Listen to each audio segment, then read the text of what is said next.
Probably yams.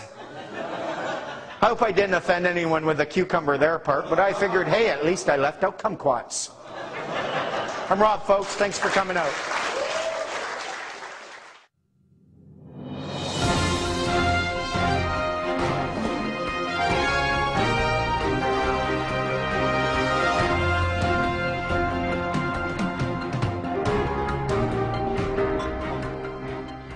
Hello and good day. Robert Arthur Menard, your Woodshed News correspondent, responding to correspondence. Due to overwhelming demand for more information concerning the process one uses in order to secure the security of their person, the producers have directed me, your Woodshed News correspondent, to put a presentation together on this topic.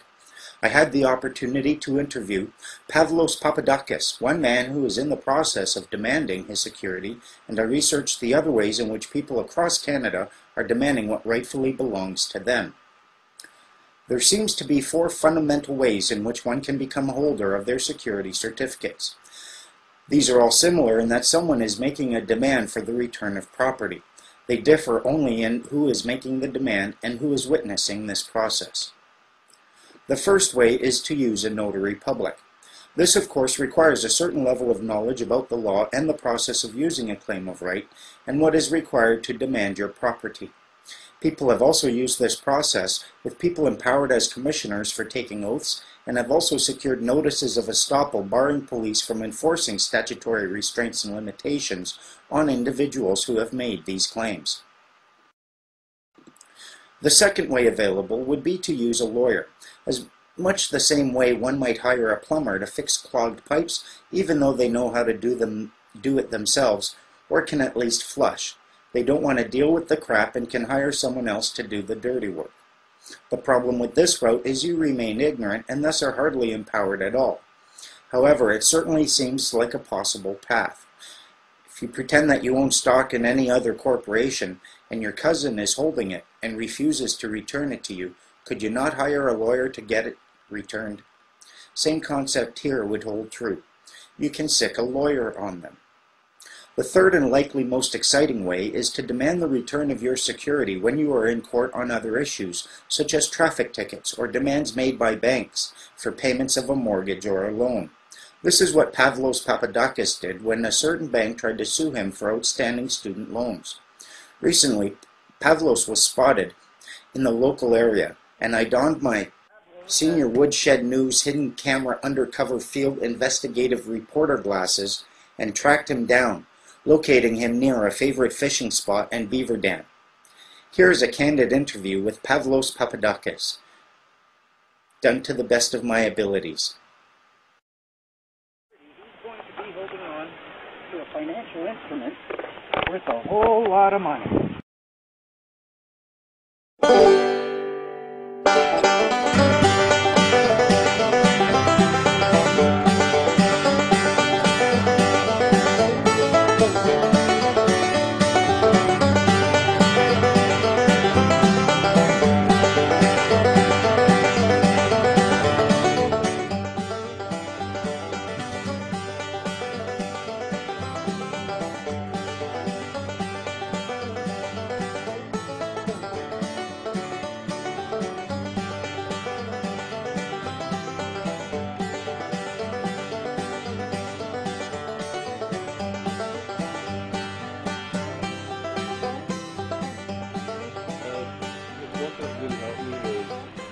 Anticipate in court, like what the judge will want to hear, what the prosecutor will try to do, and a lot of the information is spot on. Lo and behold, one of the first things the prosecutor tried to do was speak to the judge as well as a third party and try to say things about me that were assumptions. If you do allow that, you become assumptive. My dad told me that if someone calls you a horse, you better stand like a man before they go shopping for a saddle. That is the exact sentence that I had going into the courthouse. And I really just focused on... How many times did the prosecutor try doing that? Exactly 3 times. And then he stopped. And as far as I know, I am the first to make a demand on the record. And he seems a very peaceful man, a very wanted to do the right thing, and what happened Did was... you simply love justice? I did.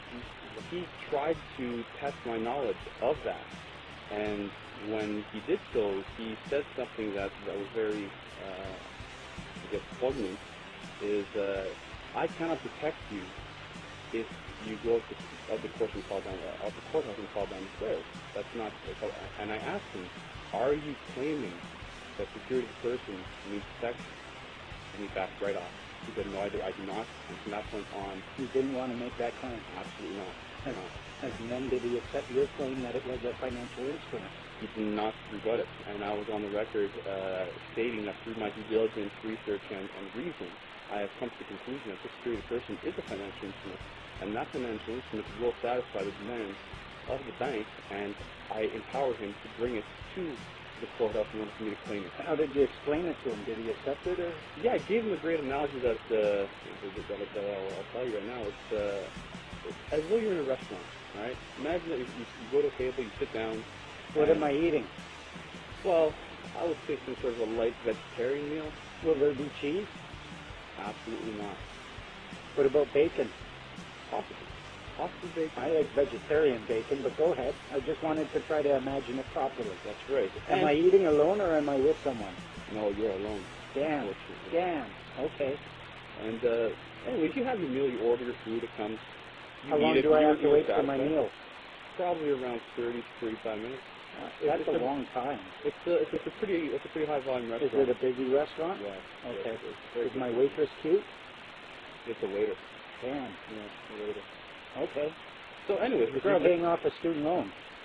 Quite possibly. Okay. Quite possibly. Okay. Sorry to interrupt. I'm just imagining. Is everything clear enough? Yes. Now here we go. So I order my meal. I eat it. I was very satisfied. I thought we were imagining I was in the restaurant. Well, this is my analogy. Oh, well, then why you said imagine you're in the restaurant. You're in a restaurant. You put me there. Otherwise, why would I be imagining you're in the restaurant and care whether or not you're alone enjoying the meal, how long it took, or whether your waitress is cute? So don't ask me to break imagination here, dude. Apologize for that. Okay, so I'm in the restaurant. Just stick with me as the subject of the story. And you order a meal. You come in good time, you eat it, you enjoy it, everything is satisfactory, and then you ask for the bill. If the waiter does not come and give you the bill, then you cannot pay it. And that seems fair to me. Exactly. And the same thing applies for the security of the person. The security of the person is a method to pay the bill. It's as though the wallet was in your coat check. So as the bill came, you want to pay it, sure enough. You ask the waiter or the coat check girl to give you your wallet and to give you pay for it. And so your wallet in this analogy, in this metaphor, is your financial security. That financial instrument, yeah. And how much is this thing worth to you? I have no idea, but I would imagine it's a large amount. It's representative of the total output of the Corporation of Canada at the SEC through things like selling resources. That's trillions and trillions of dollars. Apparently is. It apparently is. It's apparently a big amount, and that's why it's so important to us. If Canada is a corporation, it's one of the richest corporations in the world. I would find that very, very difficult to rebut.